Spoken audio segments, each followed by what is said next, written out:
তোর সংসারের আমি গুষ্টি কিলাই। বছরে একবার কুরবানি আসে, সেই কুরবানি তুই দিতে পারবি না? আমি নিজেই কুরবানি হয়ে যাবো।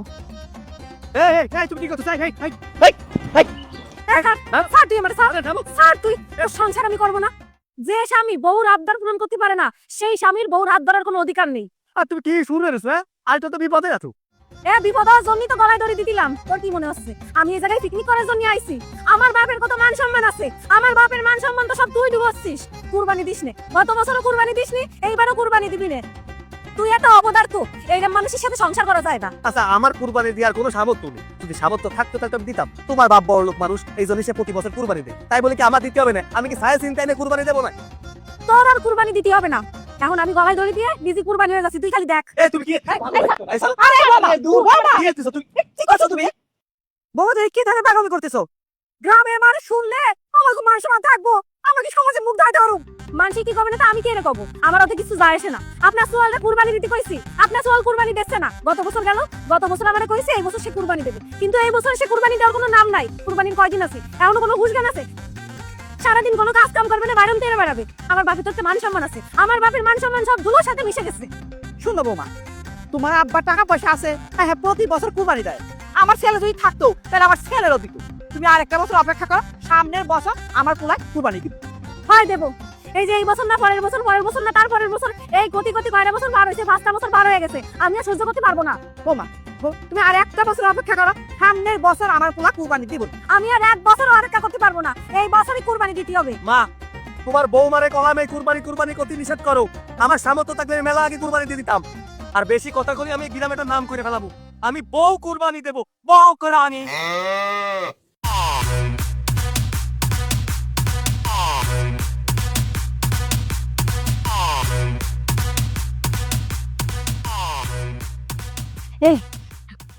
কইছি যে তুমি তো কুরবানি দিবা। আমি না মনে মনে একটা ভাবতেছি, কালা গরুর গোশ বেশি মজা হবে না নাকি লাল গরুর গোশ বেশি মজা হবে না? আমি শুনেছি কালা গরুর গোশ নাকি বেশি মজা হবে না। তুমি যেতে শুনিছো তাহলে তাই যাও, ওই রাত দিতে তাই দাও। আমার মন মাথা ভালো না, যাও কাজ করো। আরে কাজ তো আমি করতেছি, তুমি আগে মানে কও কালা গরু কিনবা নাকি লাল গরু কিনবা? আমি তোমারে কি কইছি তুমি শোনো নি? আমি ভাল ঠেকতেছে না। তুমি যাও না, নিজের কাজ করো, আমার তো একা বসে থাকতে দাও। ওরে তুমি বসে থাকো, তাতে আমার কোনো সমস্যা নেই। জীবনে প্রথমবার শ্বশুর বাড়িতে কুরবানি দেওয়া হচ্ছে, মনের মধ্যে না একটু এক্সাইটমেন্ট কাজ করতেছে, বুঝছো? করছি যে আমার একটু কও না, ওই লালডা নাকি কালাডা? ভিডিওর মধ্যে কত দেখেছি, এই লালডা নিবা না কালাডা নিবা? কালাডার গোশ বেশি মজা নাকি লালডার গোশ বেশি মজা? তুমি আমার একবার কও, আমি চলে যাচ্ছি কাজ করতে। তোমার খুব ইচ্ছে তাই না? হয় কও। দাঁতে দাদা, যারা দেখি আর বা আরে সমস্যা নেই, দায়িত্বের যেমন চাই দিবানি দেও। ময়লা পরিষ্কার করতে তো জাটা ব্যবহার করতে দেও। আমার তুমি ওটা জাগ দিয়ে দিবা? বুঝতে পারিছি আমার প্রতি তোমার ভালোবাসা বাইরে গেছে। আমারও না কোমরটা ব্যথা হয়ে গেছে, নাও তাই জাগ দিয়ে দাও। এই যে এইদিকে দাও, এইদিকে। সব ময়লা আছে কুড়িয়ে ফেলাবো। এদিক তাই এই এত ময়লা, এই লাল করু না, লাল করু, তোর লাল করু, তোর লাল করু না। বন্ধু আমার রইছে খাটের উপর বইছে, কি একখান গান বানাইছে। এই সৈকত ভাই, আরে এদিকে আসো।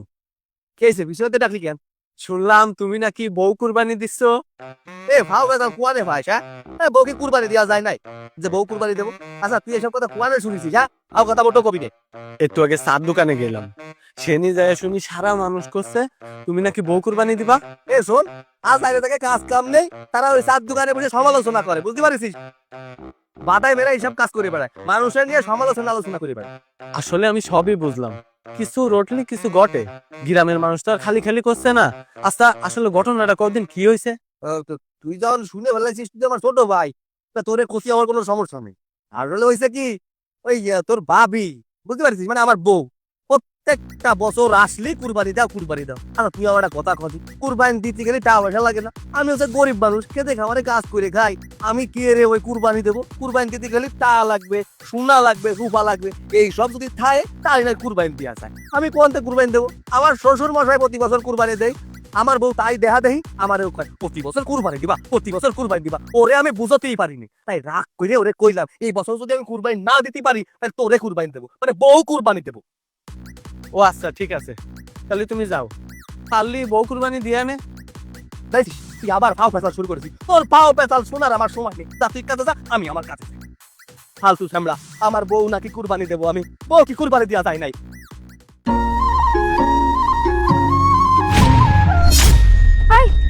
তুই এটা কি করলি? তুই আমার মুখে কালি লাগিয়ে দিলি। আপনি জানিস এটা কত কোটি টাকার প্রজেক্ট? তুই আমার প্রজেক্টের ফাইলগুলো নিচে ফেলে দিলি। ম্যাডাম, আমি তো ইচ্ছের আপনার মহিকালি লাগাইনি, এই আপনিও আসতেছেন, আমিও ঘুরেছি, আপনার মহিকালি লেগে গেছে। আর তাছাড়া আর কত কোটি টাকার ফাইল আপনার নিচে পড়ে গেছে যে আপনি আমার সাথে এইভাবে কথা করছেন? এই প্রজেক্ট আমার নাম, আমার বস আমাকে এই প্রজেক্টটা দিয়েছে। 2 কোটি টাকার প্রজেক্ট। তুই কি বুঝবি 2 কোটি টাকার প্রজেক্ট কি? এমন ভাবে কোটি টাকার কথা বলছিস, মনে হচ্ছে কত বড় কোটিপতি। তোর চেহারা দেখে মনে হচ্ছে মাসে 15-20 হাজার টাকাও তুই চোখে দেখিস না। এই দেন ম্যাডাম, আমি কত কোটি টাকা সই দেইছি বা দেইনি এইটা আপনার কথি চাচ্ছি। আপনি যে কাজে যাচ্ছেন আপনি যান। ও কথা শুনছিস? ও টাকার কথা এমন ভাবে বলতেছে মনে হইতেছে ওর কাছে 2-4 কোটি টাকা কিছুই না। তোর কি আমাকে বোকা মনে হয়? তোকে দেখে আমি ঠিকই বুঝতে পারছি নিচে তো কোদাল রাখা, হয়তো জমিতে কাজ করে খাস, আর তা না হলে মেকানিকের কাজ করিস। আবার বড় বড় কথা বলতেছিস। এত টাকা তুই কোথা থেকে ইনকাম করবি? How funny. এই যে ম্যাডাম শুনেন, আমি মেকানিক হই আর কৃষক হই, এটি আপনারা আমি করতে চাচ্ছি। 2-4 কোটি টাকা আমার কাছে তেমন কোনো ব্যাপার না, বুঝতে পারিছেন? আচ্ছা, এই যে আমার লুঙ্গি গামছা পরা দেখতেছেন, কি মনে রেছেন আমার কাছে কোনো টাকা পয়সা নাই, আমি গরিব ভিখারি? এই যে শোনেন ম্যাডাম, আমার যে কি পরিমাণ জমি আছে আমার নিজের হিসেব নেই, কয়েকশো বিঘে জমি আছে আমার।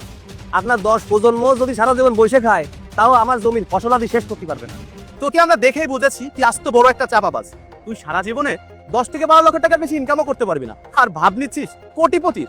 আরে ধুর, ওর সাথে তুমি এত কথা কেন বলতেছো? দেখো তো আমার ফেসটাতে কালি লাগিয়ে কি অবস্থা করছে। তুই আমার চোখের সামনে থেকে যা, আমার চোখের সামনে থেকে তুই এক্ষুনি চলে যা। অসহ্য লাগতেছে। ও এখান থেকে যাবে না, আমরা এখান থেকে চলে যাবো। চলো।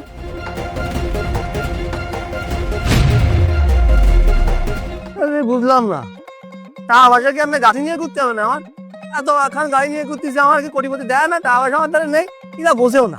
আসলে এসে কি মায়ের মাঝির মাথায় একটু সমস্যা, তা না হলে আমার মতো একটা মানুষের এরকম খুব গরিব হয়ে হয়ে চলে যাবে কি? মানলাম আমি একটা কৃষক, কৃষকের টাকা পয়সা নেই, বোঝে না। Excuse me sir. ও এসেছো? স্যার আপনি আমাকে ফাইলটা আনতে বলেছিলেন, আমি ফাইলটা এনেছি। চেক করে দেখুন সব ঠিক আছে কিনা। এটা তো এই জমির পেপার না? জি স্যার। এই কাগজে তো এখনো জমির অনারের সাইন হয়নি, আর সাইন না হলে তো আমরা প্রজেক্টে কাজ করতে পারবো। স্যার উনি এসে সাইন করলেই তো আমাদের প্রজেক্টটা চালু হয়ে যাবে, তাই না? কিন্তু আমাদের ওই যে 10%-এর যে ব্যাপারটা, ওটা আপনার মাথায় আছে তো? হ্যাঁ হ্যাঁ, আমার মনে আছে, মনে থাকবে না কেন? আচ্ছা, ওই স্কুলের পিছনের ওই জমিটার কি অবস্থা? স্যার ওইটা নিয়ে আপনি একদমই চিন্তা করবেন না, আমি ক্লায়েন্টদের সাথে কথা বলে রেখেছি, ওরা রাজি হলে পেপারসগুলো রেডি করে রাখবো। শোনো, সব কাজ মনোযোগ দিয়ে করতে হয়, তাহলে সফলতা ঠিকই আসে। এই সাইনটা তোমাদের আগেই করানো উচিত ছিল, অনেক দিন ধরে তোমরা এই সাইনটা করাতে পারো, আর আমি বুঝতে পেরেছিলাম তোমাদের দ্বারা এটা সম্ভব না। এই জন্য আমি জমির মালিকের সাথে আমি নিজেই কথা বলেছি, উনি কিছুক্ষণের মধ্যে চলে আসবে, আসলে ওনার কাছ থেকে আমি সাইনটা করিয়ে নিই। ঠিক আছে?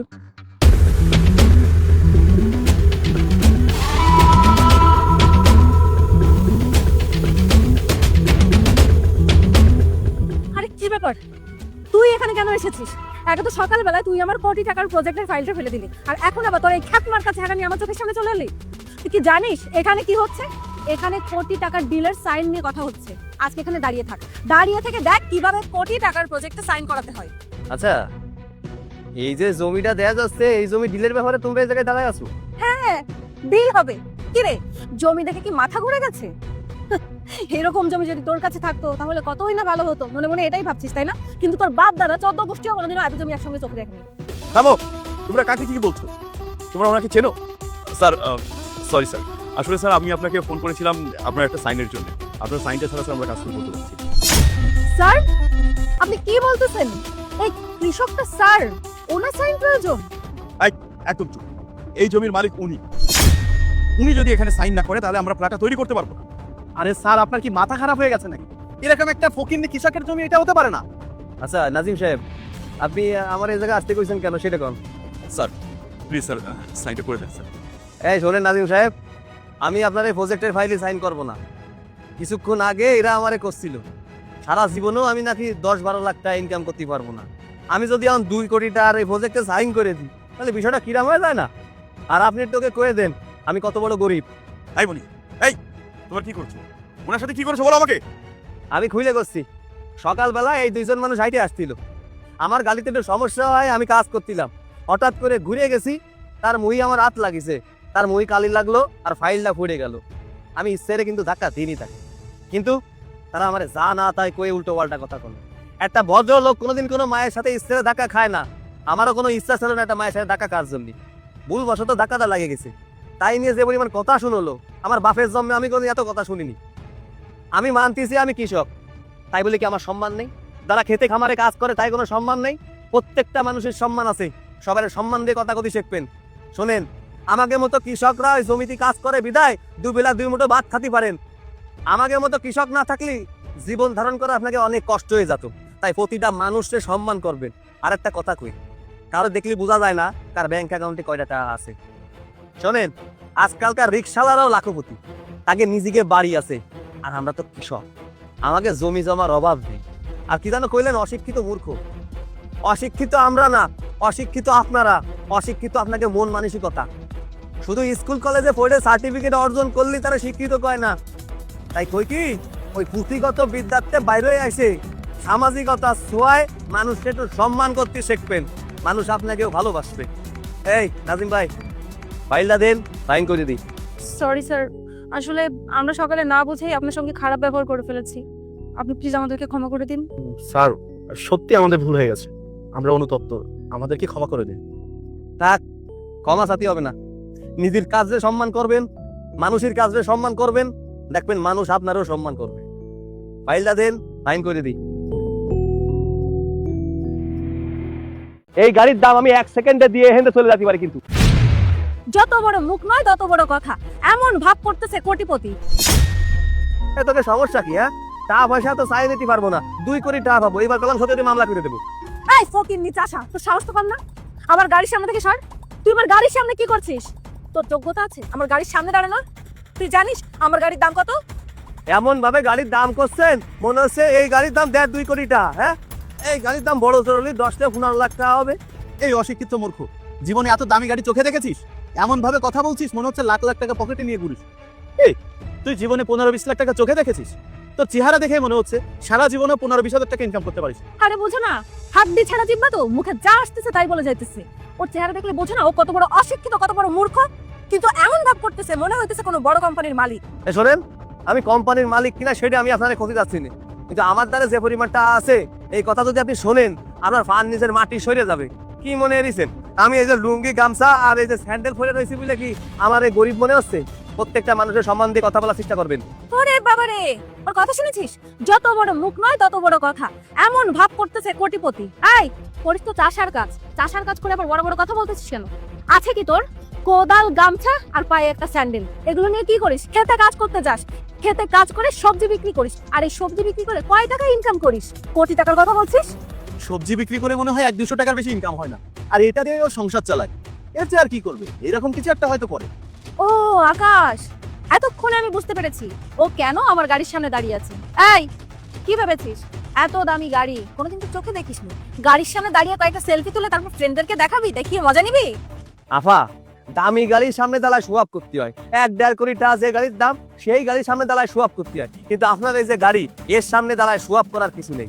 আর আফা, আপনার গাড়ির সামনে দাঁড়ায় যদি আপনার গাড়ি কোনো ক্ষতি হয় আমারে কোন, আমি আপনার ক্ষতিপূরণ দিয়ে যাচ্ছি, কিন্তু এমন ভাবে কথা কইেন না, এতে কিন্তু আমার ইগো হার্ট হচ্ছে। মানুষের সাথে কথা কওয়ার সময় একটু বাইরে চিন্তে কথা করতে হয়। আপনার এই গাড়ির সামনে দাঁড়ায় আমি সোয়াব করছিলাম না, একটু ক্লান্ত হয়ে গেলাম, আর এক ফাউন্ডারের দ্বারা টাকা পাবো 2 কোটি টাকা, তাই ওর দ্বারা সাথিলাম। আমার টাকা ভরা দিতেছে না তো, ব্যবসা বাণিজ্য করতে হবে, এই জন্যই কথাবার্তা সবসময় একটু বাইরে চিন্তে করবেন। এই বেটা, এই তুই যদি এতই ক্লান্ত হয়ে থাকিস, রাস্তায় তো অনেকগুলো গাছ আছে, কোনো গাছের নিচে গিয়ে বসতিস, আমার গাড়ির সামনে এসে কেন বসেছিস? আমার গাড়িতে যদি একটা স্কার্টস পড়তো তাহলে কি হতো? তোর বাপে এসে টাকা দিয়ে যেত? এই চাচাবেন না, খবরদার চাচাবেন না। এই জায়গায় দাঁড়াই পড়ে 1 সেকেন্ডের মধ্যে দাম আমি দিয়ে দিতে পারি। এই আপনারা দুজন কারা? হ্যাঁ, আর এই রাস্তা চাষা, এই আচ্ছা তুমি কি ডাকো দি? হ্যাঁ আচ্ছা, তোমরা অনেকক্ষণ ধরে তর্ক বিতর্ক করতেছো, মানে কি সব লেনদেনের কথা করছো, লাখ টাকা, কোটি টাকা। এটা তোমাকে বিষয়টা কি করবে? আরে ভাইয়া দেখেন না, এই চাষাটা তখন থেকে আমার গাড়ির সামনে দাঁড়িয়ে আছে। যখন আমি সরতে বললাম তখন আমার মুখে মুখে তর্ক করে বেয়াদবি করতেছে। আবার কি বলে জানেন? সে নাকি এখানে দাঁড়িয়ে 1 সেকেন্ডের মধ্যে আমার গাড়ি কিনে ফেলতে পারে। এখন আপনিই বলুন, আমার গাড়ি কেনার যোগ্যতা এই ফকিরটার আছে? তাই না? ভাইয়া তুই কি ডাকো দিয়া? খুদাল একটা গাড়ি দিয়ে দাঁড়ায় আছি, আবার 1 সেকেন্ডের ভিতরে গাড়ি কিনে বেড়াচ্ছিস। হ্যাঁ, এই তুই আদেও জানিস এই গাড়ির দাম কত? 20 লাখ টাকার উপরে আছে। জীবনে কোনদিন 20 লাখ টাকা সয়ে দিয়েছিস? মানে শুনেছিস কোনদিন যে টাকা এরম হতে পারে? খুদাল একখান গাড়ি, গলায় আবার গামছা বাঁচাইছিস। মানে নালা ফাটা বসে করিস না, গাড়িতে গন্ধ আসতেছে। তুই কি নিজের এক্সট্রা ভাব দিছিস নাকি? হ্যাঁ, কি কাজ কি তোর? তুই যে গাড়ির সামনে দাঁড়ায় আছিস, তোর যোগ্যতাটা কোন জায়গায় তাই কর। তুই যে এতক্ষণ এনার্গের সঙ্গে বেয়াদবিটা করলি, এর তো তোর শাস্তি হওয়া উচিত। ভাই এখন কোন ওকে শাস্তি দেবো কন? চুপ থাক, বহুত বাড়াবাড়ি হয়ে গেছে। আর একটা কথা কেউ কবি রে, আমার মটকা গরম করে দিছিস তোরা। আমার যোগ্যতা দেখবি তাই না? আমি এই মুহূর্তে আমার যোগ্যতা দেখছি। Just wait. Hello Mamun, land cruiser প্যারাডুটা নিয়ে আসো তো, আমি লোকেশন পাঠাচ্ছি। ভাই শুনিস ওর বলে ল্যান্ড ক্রুজার প্যারাডু আছে। আচ্ছা দাঁড়াও, তোমার গাড়ি আনা লাগবে না, আমি গাড়ি কিনে নিয়ে বাড়ি আসতেছি। এই তোদের মধ্যে এই গাড়ি কার? আসল মালিক কি রাখো? কেন গাড়ির মালিক আমি, কি হয়েছে? এই মুহূর্তে এই জায়গায় দাঁড়ায় পড়ে তোর গাড়ি আমি কিনবো। কয় টাকায় বেচবি বল? তুই আমার গাড়ি কিনবি? তুই আমার গাড়ি কিনবি? ঠিক আছে কেন। গাড়ির দাম 25 লক্ষ টাকা। আর এই টাকা যদি তুই এখন দিয়ে আমার গাড়িটা কিনতে না পারিস, তাহলে জুতো দিয়ে পিটিয়ে পিটিয়ে পুরো গ্রাম ঘোরাবো তোকে। সারা গ্রাম জুতোর মালা গলায় দিয়ে কিটা ধরবে, তা একটু ঘরে বোঝা যাবে। তোর ব্যাংক অ্যাকাউন্ট নাম্বার দে। আরে দিয়ে দে, তোর ব্যাংক অ্যাকাউন্ট নাম্বারটা দিয়ে দে তো। ওকে দেখলে বোঝা যাচ্ছে ও এত টাকা কোথায় পাবে। ব্যাংক অ্যাকাউন্ট নাম্বার নেই, লেখ 2050777983 চেক কর, 25 লাখ টাকা তোর ব্যাংক অ্যাকাউন্টে চলে গেছে। আকাশ, আকাশ 25 লাখ টাকা দিয়ে দিছে। আর তুই ভালো করে চেক কর, 25 লক্ষ নাকি 25 টাকা, ভালো করে দেখ। আকাশ সত্যি সত্যি 25 লক্ষ টাকা দিয়ে দিছে। ওর কাছে ফকিনিটার কাছে এত টাকা কোথা থেকে আসলো? এই তোর এই গাড়ি চাবি দে। দে। আকাশ গাড়ির চাবিটা ওকে দিয়ে দে।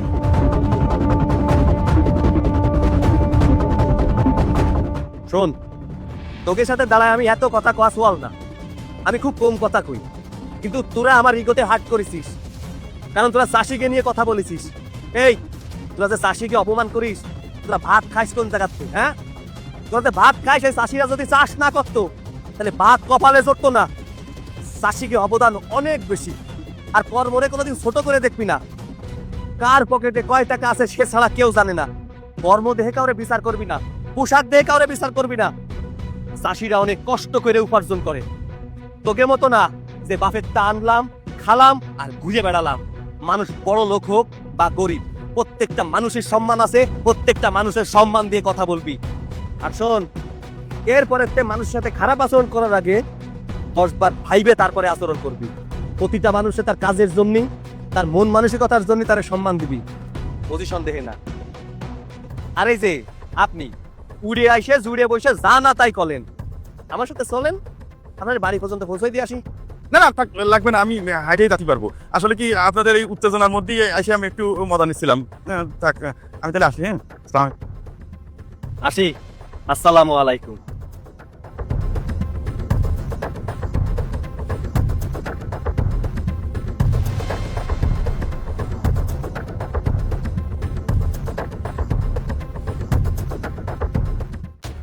সে কথা, তাড়াতাড়ি চলো, আমি বাড়ি থেকে পালিয়ে চলে এসেছি। আমরা দূরে কোথাও গিয়ে সংসার করবো। চলো চলো চলো। এই দাঁড়াও দাঁড়াও দাঁড়াও, আমার একটা ফোন আসছে। অসময় কে ফোন দিল? হ্যালো,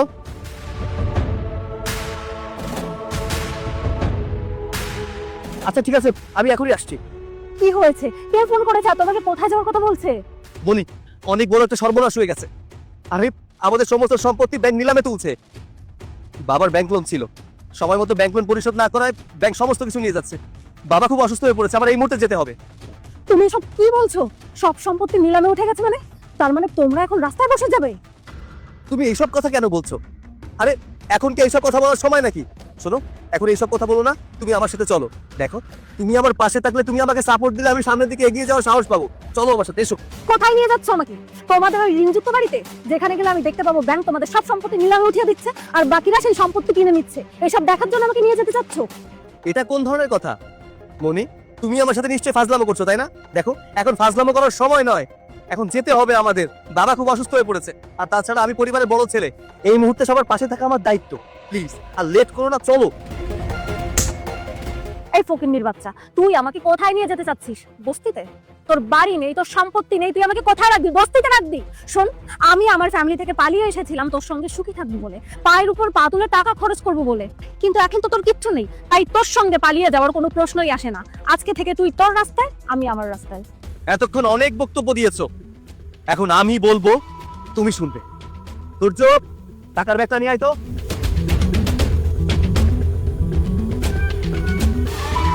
দেখো, এখানে 10 লক্ষ টাকা আছে। ভেবেছিলাম তোমাকে নগদ 10 লক্ষ টাকা কাবিন দিয়ে বিয়ে করবো, বাট আফসোস, এই টাকা পাওয়ার যোগ্যতা তোমার নেই। মানে এসব কি? আমি তো কিছুই বুঝতে পারছি না। না বোঝাটাই স্বাভাবিক। আসলে এই সমাজের সিস্টেমটাই আলাদা। একটা নুপুরের দাম 1000 টাকা হলেও তার স্থান পায়, কিন্তু একটা টিপের দাম 5 টাকা হলেও তার স্থান কপালে। যে ব্যক্তি নুনের মতো তিক্ত জ্ঞান দেয়, সেই আসল বন্ধু, সেই আসল ভাই। ইতিহাস সাক্ষী আছে, নুনে কখনো পোকা ধরে নাই, মিষ্টিতেও পোকা ধরে, পিঁপড়াও ছাড় দেয় না। মানুষ সোজা পথে চলার থেকে বেঁকা পথে চলতে বেশি পছন্দ করে। আর যে মদ বিক্রি করে তাকে কারো কাছে যেতে হয় না, কিন্তু যে দুধ বিক্রি করে তার হাটে বাজারে দৌড়াতে দৌড়াতে তার পা ছাল থাকে না। এই সমাজের নীতিটাই আছে বুঝলাম না। কোনো মানুষকে জানোয়ার বললে সে খেপে যায়, কিন্তু বাঘের বাচ্চা বললে সে গর্ববোধ করে। আসলে এই সমাজের নীতিটা উল্টা। এসব কি বলছো তুমি? আমি তো কিছুই বুঝতে পারছি না। সমাজের সিস্টেম, মদ, দুধ, একটু বুঝিয়ে বলবে প্লিজ? আরে কেমন ভালোবেসেছিলে আমায়, বিপদে পাশে থাকতে পারলে না? আরে আমার কোনো সম্পত্তি, কোনো কিছু নিলামে ওঠেনি। আমি তোমাকে এইসব কথা বলেছি শুধুমাত্র তোমাকে একটু পরীক্ষা করার জন্য। যে মানুষকে নিয়ে সারাটা জীবন কাটাবো, সেই মানুষটাকে একটু পরীক্ষা না করলে কি হয়? নিলাম তো পরীক্ষা। কত পেয়েছো জানো? 0। কাউকে ভালোবাসলে মন থেকে ভালোবাসতে হয়, এসব টাকা পয়সা দিয়ে কখনো ভালোবাসা হয় না। তার মানে তোমাদের কোনো সম্পত্তি নিলামে ওঠেনি? দেখলে তো, তুমিও মজা করলে, আমিও মজা করলাম। চলো এবার বিয়েটা করে ফেলি। চুপ, একদম চুপ। মজা, তাই না? আরে কোনটা মজা আর কোনটা সিরিয়াস সেটা বোঝার ক্ষমতা আমার আছে। কি ভেবেছো তুমি? তুমি মজা করেছো বললে আমি তোমাকে মেনে নেব? শোনো, মজা করে কেউ ছেড়ে চলে যায় না, মজা করে কেউ গালি দেয় না, মজা করে কেউ থাপ্পড় দেয় না। আজকের পর থেকে তোমার এই মুখটা আমি কোনোদিন দেখতে চাই না। সৈকত, প্লিজ তুমি আমাকে মাফ করে দাও। আমি না বুঝে ভুল করে ফেলেছি। তুমি যদি আমাকে বিয়ে না করো তাহলে আমার যাওয়ার কোনো জায়গা নেই। আমি বাড়ি থেকে পালিয়ে এসেছি। Please try to understand. I don't want to understand any of your problem. তোমার মতো লোভী মেয়েকে ভালোবাসা তো দূরে থাক, তোমার চেহারা দেখলেও পাপ হবে। সূর্য, টাকাগুলো নিয়ে আয় ভাই, এতিমখানায় দান করে দিবি।